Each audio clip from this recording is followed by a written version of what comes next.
Je vais rester debout, comme ça tout le monde va pouvoir me voir, Bezrat Hashem, même ceux qui sont assis au fond.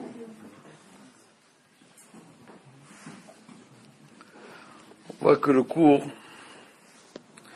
il est donné, alors bien sûr, pour nos autres, Ilou Nishmato de David Eliyahu Chai Ben Meir et Sarah, mais aussi pour la perte de la communauté de la jeune Mélanie Haya Avigail Bat-Louise, qu'on a perdu récemment, malheureusement, de la mauvaise maladie. Alors c'est pas évident. Premièrement, je tiens à présenter toutes mes condoléances aux membres de la famille, les sœurs, la famille, le gendre qui est ici, le papa, la maman, à Makom Menachem Etrem, Imshara Vetzlion Verushalayim, Minashamayim Tinuchamu. Ce qui veut dire que Kadosh Baruch Hu, qui vous console avec le reste des endeuillés de Jérusalem, et que la consolation vienne du ciel, que ce soit Dieu en personne qui vienne et qui descende dans votre maison, avec la présence divine pour vous consoler, vous tous les membres de la famille, pour cette terrible perte. On voit qu'on est veille de Rosh Hashanah, et c'est pas évident. Veille de Rosh Hashanah, chaque année, on sait qu'il y a la période des Slichot, on voit qu'au mois de Av, qui vient conclure la période de Ben Hametzarim, la période entre deux grandes murailles, deux grands malheurs, qui sont le 17 Tammuz et Tisha B'Av, deux grands jeûnes qui ont été des dates clés dans la destruction du premier et du deuxième temple.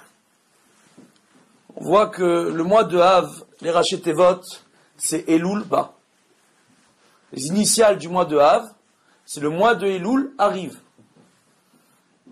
Le mois de Elul, les initiales, c'est Anil et Dodiv et Dodili. Je suis à ma bien-aimée, et ma bien-aimée est à moi. Vous connaissez très bien ce verset, c'est dans Shir HaShirim, on le dit tous les vendredis soirs normalement. Le cantique des cantiques de Shlomo HaMelech, que Shlomo HaMelech a écrit pour Dieu. Il a écrit un poème pour sa bien-aimée, qui n'est autre qu'Akadosh Baruch Hu.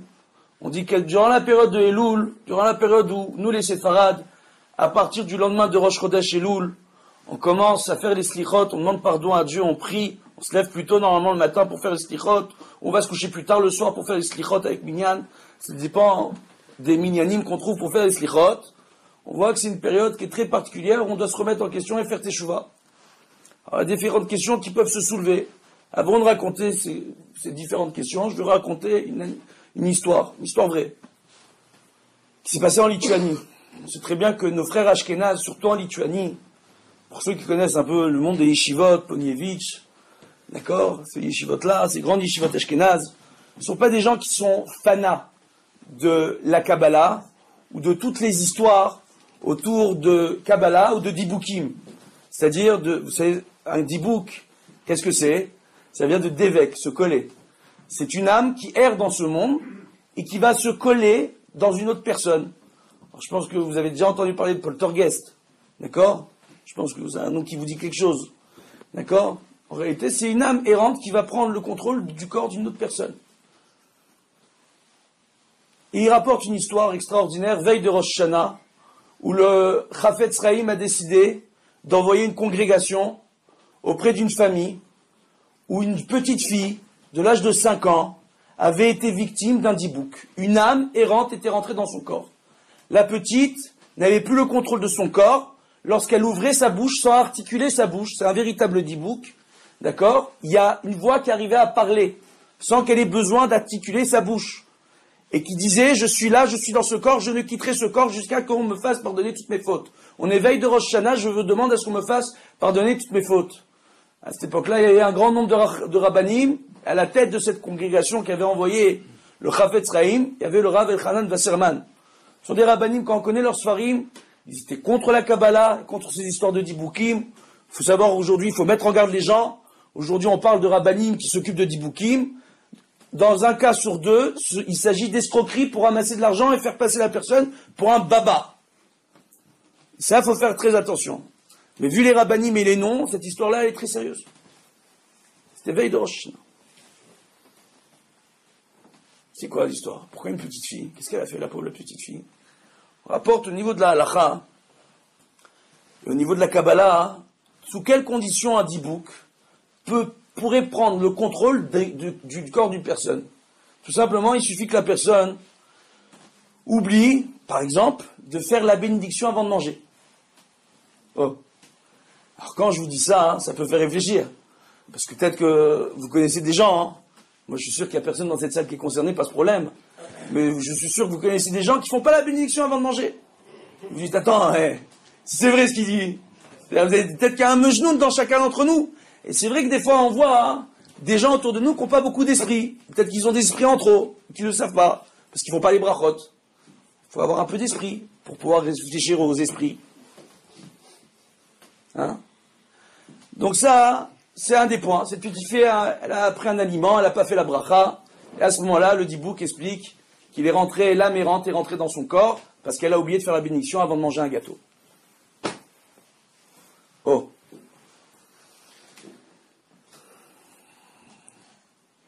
Et les rabbanim font différentes prières et incantations particulières pour arriver à communiquer avec l'âme qui est dans le corps de cette petite fille. Et l'âme vient et dévoile qu'il s'agit du grand-père de la petite fille. Oh.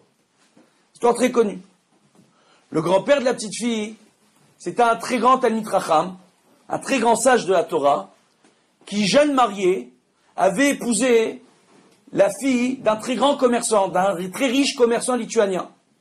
Ils avaient fait ce mariage pour permettre à ce sage en Torah de continuer de s'asseoir et d'étudier.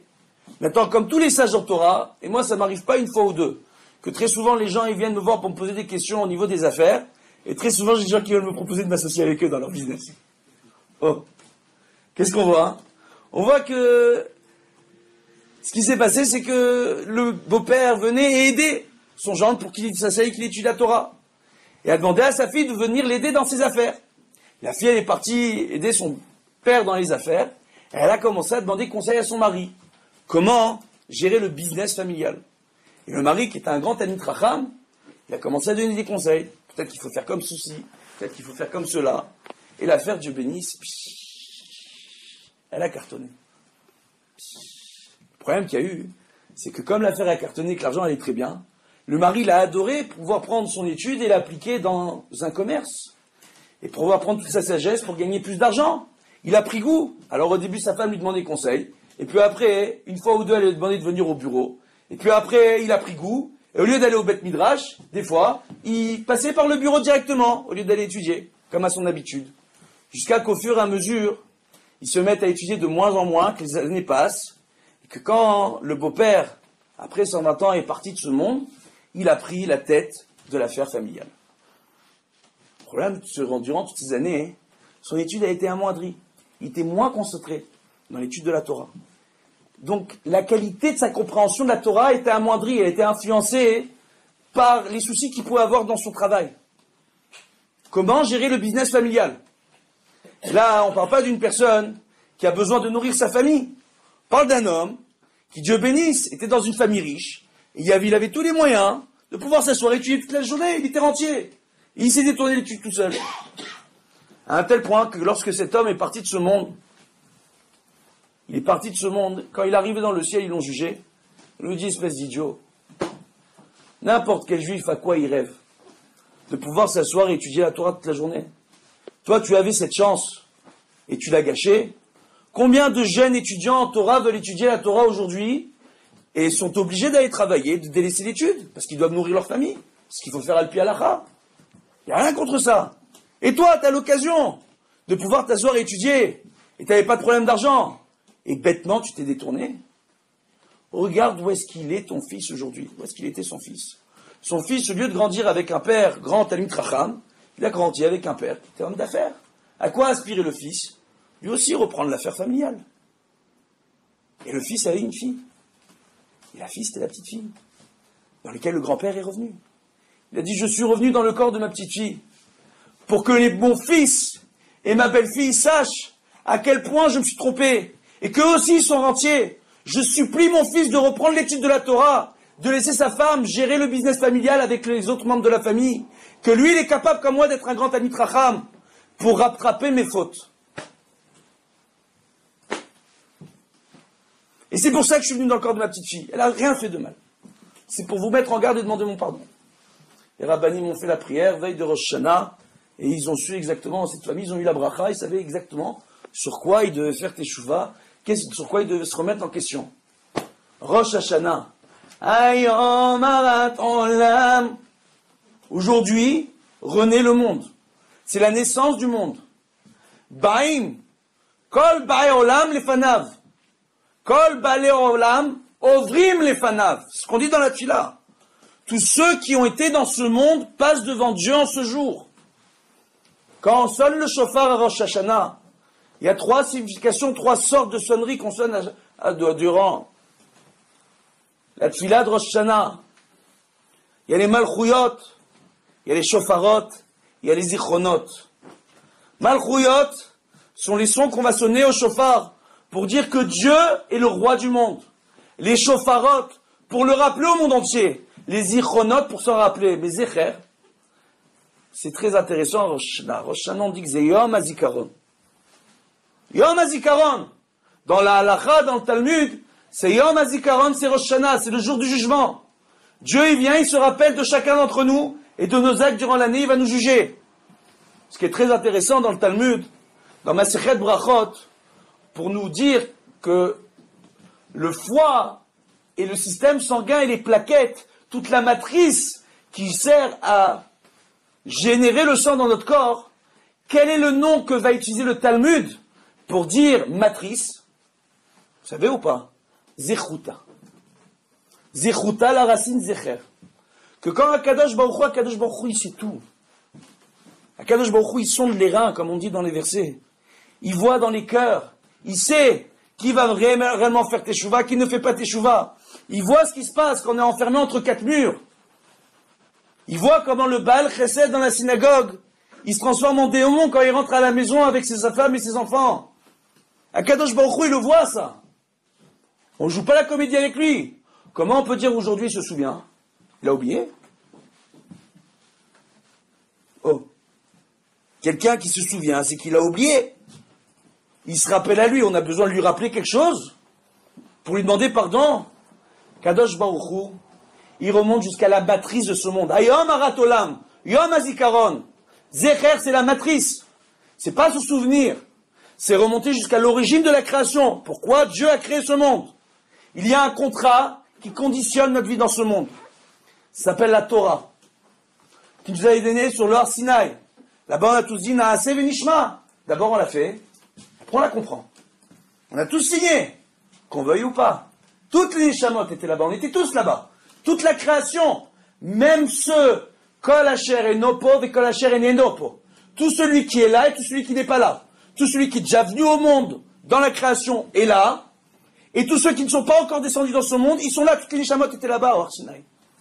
On nous dit que Kol Ba'en Olam, Ovrim Lefanav, tous ceux qui ont été créés, depuis Adam Arishon jusqu'à nous, tous ceux qui ont été créés, rentrent dans ce monde. Il y a une chose qui est terrible quand on perd quelqu'un. On se rend compte qu'un être humain est irremplaçable. Quand on perd une personne dans une famille, d'autant plus quand c'est une jeune fille, que les parents enterrent leur enfant, que c'est pas l'ordre de la vie normale. Ça ne devrait pas être cela, la vie. C'est aux enfants d'enterrer leurs parents. C'est aux enfants de porter le deuil pour leurs parents et pas l'inverse. On se rend compte à quel point les gens sont irremplaçables. Irremplaçables? Mais on est tous appelés à mourir. Ma mère, elle a eu l'angoisse quand elle m'a mis au monde. J'ai pas parlé jusqu'à l'âge de 3 ans. J'ai pas bougé jusqu'à l'âge de 4 ans. Je réfléchissais. C'est pas vrai, c'est une anecdote dans toute la famille. Ils étaient persuadés que j'étais handicapé. On m'asseyait dans un coin, on revenait 4 heures plus tard, je n'avais pas bougé. Ils étaient angoissés. Il a un problème, cet enfant. Un beau jour, à l'âge de 4 ans, j'ai parlé. J'ai dit, mais pourquoi on est venu dans ce monde à tous mourir? C'est une histoire vraie. Je la raconte sur moi. Mes parents, ils ont eu l'angoisse. Ça m'a poursuivi toute ma vie. On va tous mourir. On va tous y passer. Attends, comment on va vivre?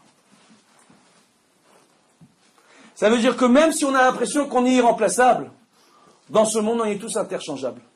Il faut savoir que Akadosh Baruch Hu, il a un grand dessein dans ce monde. Dans la création, chaque personne qui vient dans ce monde, à travers ses actions, va dégager une énergie. positive ou négative. Quand on fait partie du klal Israël, il faut savoir que même les non-juifs sont dans ce monde pour faire un tikkun, pour faire une réparation. Et que les juifs comme les non-juifs doivent respecter les lois de la Torah. Pour les non-juifs, c'est les 7 lois de Noach. Pour les juifs, c'est les 113 commandements. On doit respecter ces lois pour dégager une énergie positive, pour que le monde suive le dessein que Dieu lui a fixé dans le positif. Mais Dieu a truqué les choses, entre guillemets, kaviachol, si on peut le dire. Parce qu'il a créé aussi le négatif. S'il ne crée pas le négatif, comment on peut avoir le positif? S'il ne crée pas la faute, comment peut-il exister le mérite? S'il n'existe pas les fautes, comment peut exister le repentir, la teshuva? Donc Dieu a fait ça. Et nous, chacun d'entre nous, on est interchangeable dans ce qui veut dire qu'on est tous dans ce monde pour mener une mission positive. Et que si on ne l'amène pas à bien, eh bien quelqu'un d'autre viendra pour ajouter cette énergie positive dans le monde. Donc on est tous interchangeables. On peut d'un instant à l'autre, on dit quelle est la limite entre le tzaddik et le rachat, entre le juste et le mécréant. Chut ha-se'ara, le fil du rasoir. Les gens à chaque fois ils pensent qu'on va voir un monsieur, il n'a pas de kippa, il se comporte pas très bien, peut-être qu'il n'est pas très religieux, peut-être qu'aux yeux d'Akadosh Baruch Hu c'est un tzaddik, peut-être que ce monsieur, en cachette, dès qu'il peut, il va aller distribuer de la nourriture aux pauvres, il va s'inquiéter de son prochain. Quelle personne peut connaître le digne de la personne? On juge notre prochain sur son apparence. Et d'autres, parfois, on les voit très religieux. Regardez chez les musulmans, il y a des très religieux avec des grandes barbes. Ils tuent tout le monde. Ils tuent tout le monde. Et au nom du Coran. C'est pas écrit dans le Coran ce qu'ils sont en train de faire. Et de l'autre côté, on voit que même chez nous, là, en Israël, il y a des grands barbus avec des grands chapeaux. Qui sont des grands escrocs. Ça existe. On ne peut pas juger par rapport à d'autres apparences. Donc on est tous remplaçables et interchangeables aux yeux d'Akadosh Baruch Hu. Parce qu'on est tous dans ce monde pour remplir une mission.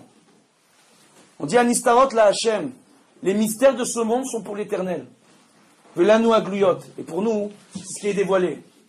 On ne sait pas pourquoi Dieu envoie les épreuves, pourquoi Dieu envoie la maladie, pourquoi Akadosh Baruch Hu retire de ce monde des personnes tellement extraordinaires. Aussitôt, les 2 personnes à l'origine pour lesquelles on donne ce cours sont des personnes qui ont quitté ce monde très tôt par rapport à la normale. Comment on peut comprendre? Comment ça peut arriver? On n'est pas dans le dessein d'Akadosh Baruch Hu.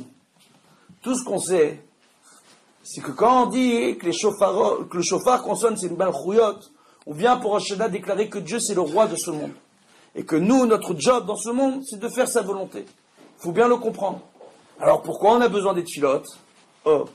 Les tfilotes de Rosh Hashanah, c'est le klal Israël qui est jugé.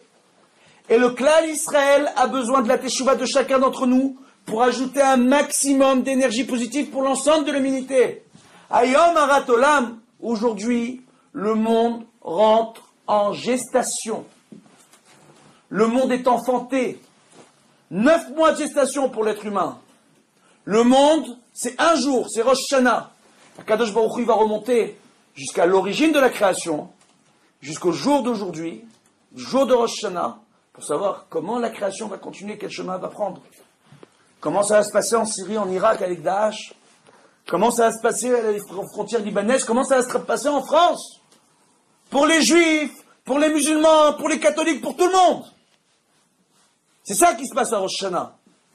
Le jour de Rosh Hashanah, qu'est-ce qu'on voit dans le Talmud Yerushalmi? Qu'est-ce qui est écrit? Kadosh Baruch Hu, il nous juge.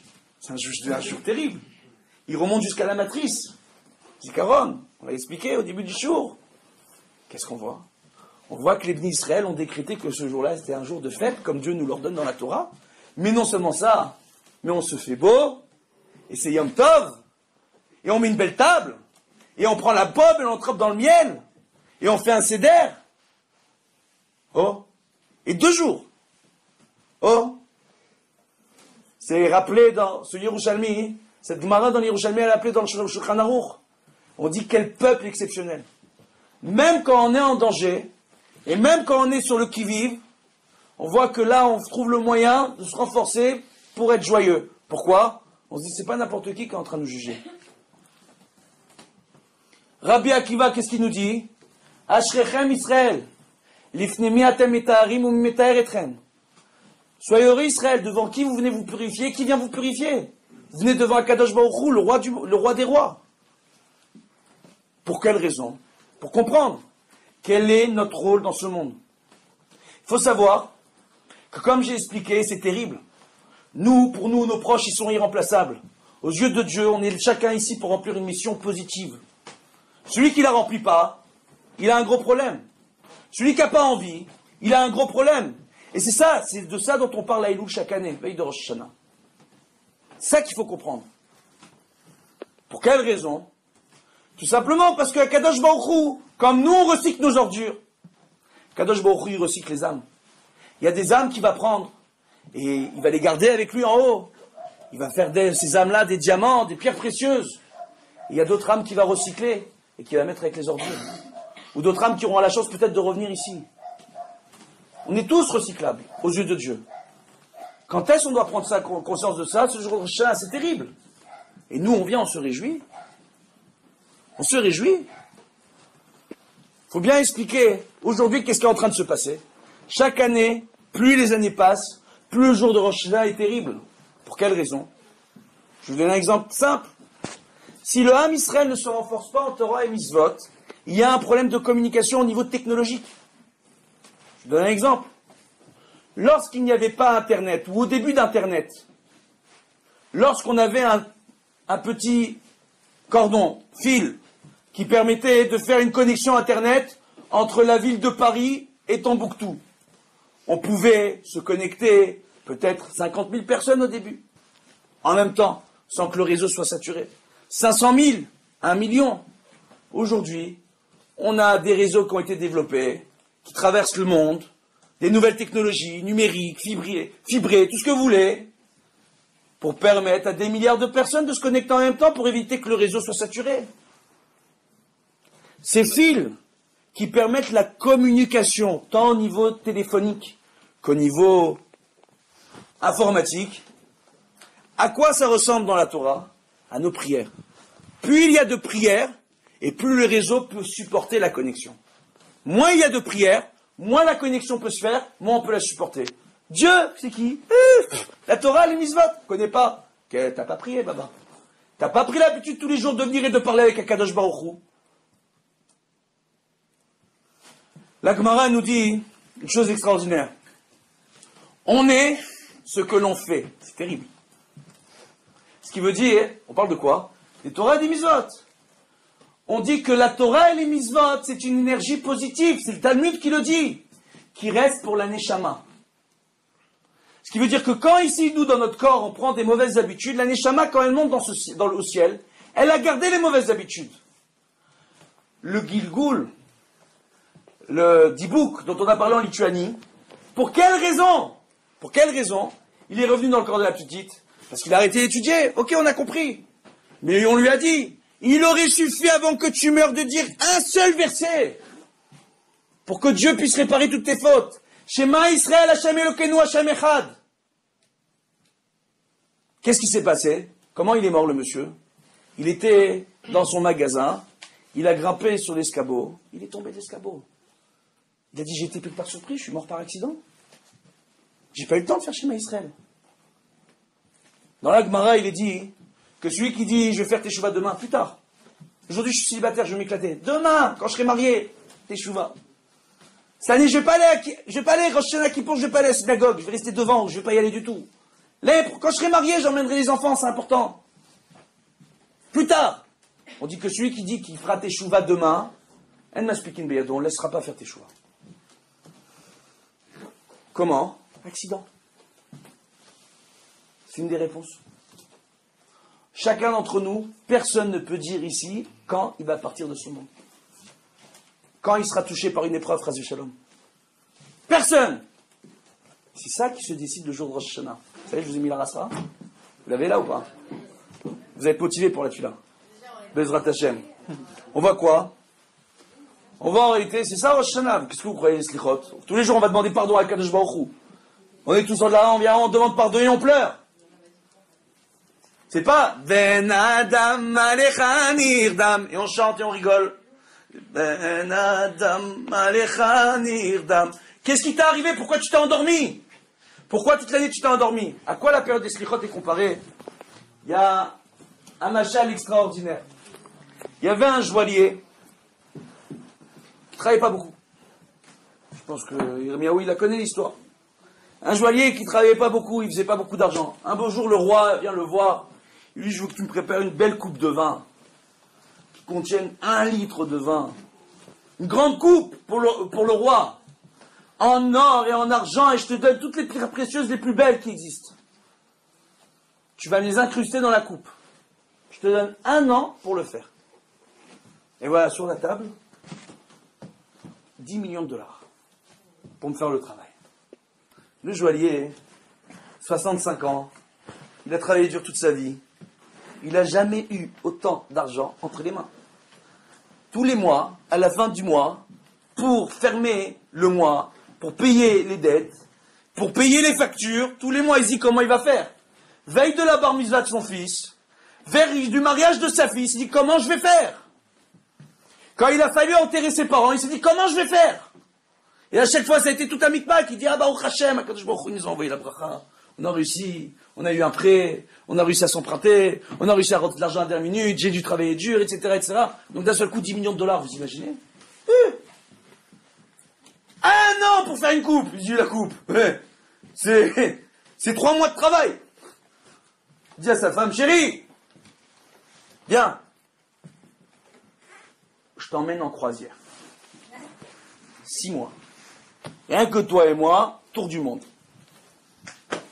Il emmène sa femme en croisière, il prend des vacances, il achète une belle maison, il va dans les magasins pour choisir la plus belle cuisine, les plus beaux kélim. Il va chez les vignerons pour leur dire, je veux que vous me fassiez une production spéciale que pour moi. Les meilleurs vins du monde. Tout le kiff.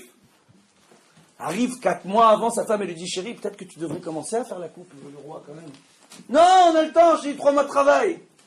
Ok, très bien, mais bon, viens, on gère. Et puis d'un seul coup, il faut gérer tout ça. Et puis il veut construire des maisons à tous ses enfants, et puis il faut gérer les travaux. Et puis, le temps passe, il reste 1 mois. 30 jours, jour pour jour, avant date de livraison, le roi vient, tape à la porte. Comment ça va? Où tu en es avec ma coupe? Ouais. J'ai pas fait grand chose en fait, mais c'est en cours. Il est en train de faire la coupe, c'est en cours, ça arrive. Oh. Ouais, mais il te reste 30 jours quand même, tu dois me livrer la coupe, 1 litre. Qu'est-ce que tu vas faire? Vous inquiétez pas, qu'est-ce qu'il fait le monsieur? Jour et nuit, il va travailler. Travail d'orfèvre pour faire sa coupe. Le problème, c'est que la coupe, au bout d'1 mois, il réalise qu'il a eu un petit souci technique. Il ne pouvait pas faire une coupe qui contient 1 litre. Il n'avait pas le temps. Il a fait une très belle coupe, mais la coupe en question, elle contenait 30 centilitres. Il arrive devant le roi. Le roi, il dit, elle est où ma coupe? Le roi, il s'attend de voir une jarre. Il voit un tout petit verre qui arrive.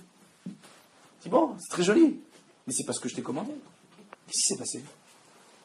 J'ai dit, écoutez, la vérité, j'ai jamais eu autant d'argent dans les mains. J'ai pu faire tous les kiffs de la planète grâce à vous. Je vous remercie. J'ai dépensé 1,5 million de dollars. La différence, je vous la donne. Je vous donne pardon. Et je vous promets que pour l'année prochaine, je vous fais une belle coupe. Comme il faut. Qu'est-ce qu'il dit le roi? Il dit, je te pardonne. Parce que tu as dit la vérité. À quoi ça ressemble? Akadosh Baruch Hu, il nous a créés dans ce monde. Les Ilou Nishmatam des défunts, on va prendre des aliments, on va faire la bracha dessus, on va voir. Il y a des aliments de toutes les couleurs, tous les parfums, tous les goûts, toutes les saveurs. Pourquoi Kadosh Baruch Hu, pour faire les brachot, il a créé autant de fruits, autant de légumes, autant de saveurs, autant de couleurs, autant d'aliments? Parce que Dieu, il veut que dans ce monde, on profite. Il veut que ce monde nous soit agréable. Le problème, c'est que des fois, il est tellement agréable ce monde, qu'on oublie pourquoi on est là. Et qu'on se laisse détourner. On se dit, je dois travailler pour avoir une belle maison. Je dois travailler pour avoir des belles vacances, une belle voiture, tout ce qu'il faut, tout ce qu'il faut. Mais on oublie Torah et Mitzvot. On se laisse détourner. Et quand on n'a pas tout ce qu'il faut, alors c'est pire, ça devient un enfer, parce qu'on voit que les autres, ils ont. Et on travaille pour avoir ce que les autres ont. Et c'est un enfer qui ne s'arrête pas. En réalité, il faut bien comprendre. Il y a une chose qui est terrible. Et c'est terrible ce que je vais vous dire. Quand Akadosh Baruch Hu, il envoie la maladie, quand Akadosh Baruch Hu, il envoie les épreuves, il faut savoir que c'est une kapara. C'est pour nous pardonner. Ça peut être les fautes d'une famille, comme le cas du Dibouk, le grand-père qui revient dans sa petite fille. Elle a fait quoi, la petite fille? Elle a rien demandé. Pour qu'il y ait le pardon de la famille, pour que le mérite du grand-père remonte et que la famille se remette sur les rails comme elle aurait dû être. C'est des épreuves pour que nous on se remette en question et pour que nous on fasse des choix.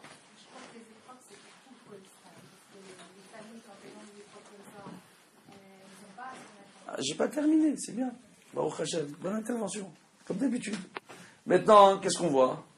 On voit en réalité que parfois il y a des épreuves, c'est pour la capara d'une famille. Parfois il y a d'autres épreuves, c'est pour la capara du klal. Il y a des gens parfois dans ce monde qui partent et c'est la capara du klal.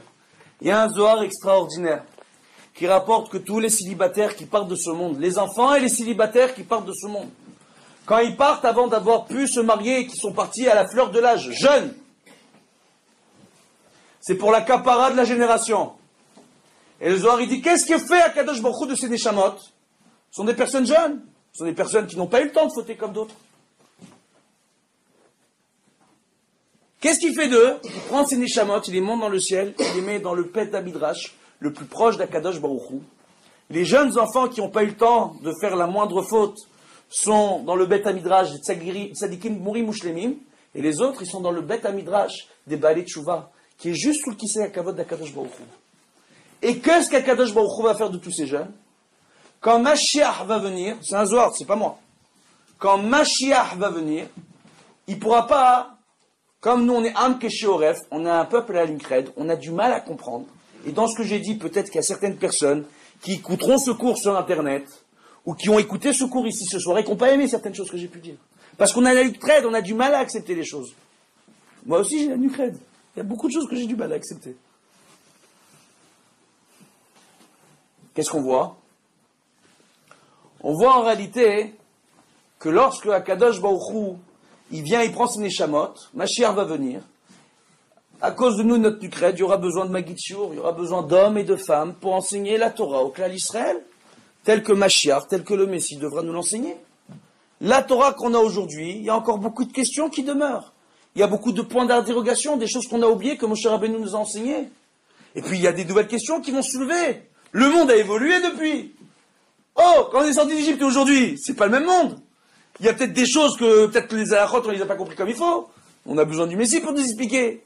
Mais que pour que nous, on comprenne bien comme il faut, il faudra, pour les hommes comme pour les femmes, des maguidés chiour, des personnes pures, qui soient parties de ce monde jeune, à travers des épreuves, pour renforcer leur neshamot, en engendrant une teshuva dans leur connaissance, dans leur communauté, dans leur famille, pour qu'elles reviennent dans ce monde et enseigner la Torah. Bezrat Hashem, que Dieu fasse que la jeune Mélanie fasse partie de ces femmes qui reviendront pour enseigner la Torah au Bnot Israël. Amen, Kenny Ratson. On voit quoi? On voit qu'il y a des choses qui sont très mystérieuses pour nous et qu'on n'arrive pas à les comprendre, mais qu'on fait partie d'un tout. On fait partie d'un tout. C'est à nous de se le rappeler. Il faut bien comprendre que quand chaque année on passe Rosh Hashanah, même Noach, il se fait juger. Même Avraham, même Yitzhak, même Yaakov, même Yosef, même David, tout le monde se fait juger. Tous nos pères. Les 7 bergers du Ham Israël, pour lesquels il y a les 7 jours de Sukkot, qu'on invite chaque soir sur la Soukha, et les 7 invités, qui sont les 7 bergers du clan Israël, et chaque soir, c'est sous l'emblème d'un des invités. Avraham, Yitzhak, Yaakov, Moshe, Aaron, etc., etc. Même eux, ils sont jugés le soir de Rosh Hashanah. Alors nous, on est qui? Dieu, il rejuge toute l'humanité depuis le début pour dire, voilà, par rapport à vos actes, si vous aviez fait un peu plus à droite ou un peu plus à gauche, peut-être que celui-là, il serait sorti autrement. Ça peut faire énormément de mal de commencer à se poser de telles questions. Nous, on n'est pas là pour se poser des questions, on n'est pas des tzadikim. C'est Akadosh Baruch Hu qui règle ses comptes avec nous. Mais il remet la matrice en place pour que l'énergie se diffuse, à condition que le clan Israël fasse teshuva à travers cette filote. Be'ezrat Hashem, que cette année soit une année douce et bonne et meilleure pour le clan Israël. Que Dieu nous protège à travers les quatre coins du monde. Nous et l'ensemble de l'humanité, qui est la paix dans le monde. Qu'on ne voit plus un seul enfant tomber sur un champ de bataille, une seule mère souffrir de la perte de son enfant. Quel qu'il soit, israélien, palestinien, quel qu'il soit, qu'il y ait la paix dans le monde, que Akadosh Baruch Hu rentre la sagesse dans la tête de tous les hommes, afin que la folie meurtrière cesse dans ce monde et qu'enfin on fasse la volonté divine. Amen, la volonté divine. Amen, Kani Ratzon. Rabbi Hanan ben Akashon, Akadosh Baruch Hu lizakot Israël, lefichach, b'a lahem Torah mizvot shneim,